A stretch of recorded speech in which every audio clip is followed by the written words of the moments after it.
जय हिंद साथियों। तो चलिए आज एक नए विषय पर चर्चा करते हैं और विषय बहुत ही रोचक होने वाला है। देखिए आप लोग जैसे देखते होंगे जो घरों में अगर शादियाँ होती है, विवाह होते हैं तो जनरेटर आती है लाइन को सप्लाई देने के लिए, क्योंकि घरों में आने वाली बिजली का कोई ठिकाना नहीं रहता है, कब आए कब चली जाए।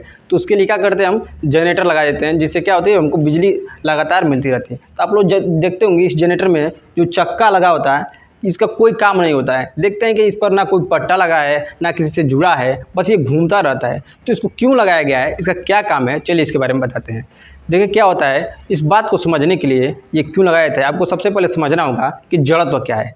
देखिए क्या है जड़त्व, कि यदि कोई वस्तु स्थिर है तो वह स्थिर ही रहना चाहती है, यदि गति में है तो वह गति में ही रहना चाहती है। जैसे यदि कोई वस्तु स्थिर है और उसको गति में लाना है तो उसको हमें बल लगाना पड़ेगा, या कोई वस्तु गतिमान है और उसको रोकना है तभी हमें क्या करना होगा, बल लगाना पड़ेगा। यानी इसको बोलते हैं जड़त्व। अगर कोई वस्तु इसी अवस्था में है और लेकिन वो किसी बिंदु पर घूम रही है तो उस घूमने को क्या बोलते हैं, घूर्णन या आघूर्ण। अब क्या है, कोई वस्तु स्थिर है एक पॉइंट पर और घूम रही है तो उसी को बोल देते हैं एक शब्द में जड़त्वाघूर्ण। यानी कि जड़त्व भी है वह घूम भी रहा है, उसको बोलते हैं जड़त्वाघूर्ण। अब क्या होता है कि जब जनरेटर चलता है तो उसमें कभी ज़्यादा ऊर्जा चला जाता है शाफ्ट पर, कभी कम ऊर्जा चला जाता है। तो क्या होता है, वो एक समान रूप से न नाचकर वह कभी ज़्यादा तेज़ ना चलेगा, कभी धीरे तेज़ ना चलेगा। जिससे क्या होगा, यदि सप्लाई से हम घर को जोड़ दिए उसको, अगर ये चक्का नहीं लगाएंगे तो कभी ज़्यादा करंट चला जाएगा तो क्या होगा, घर के सारे उपकरण टीवी बल्ब एलईडी सब जल जाएंगे।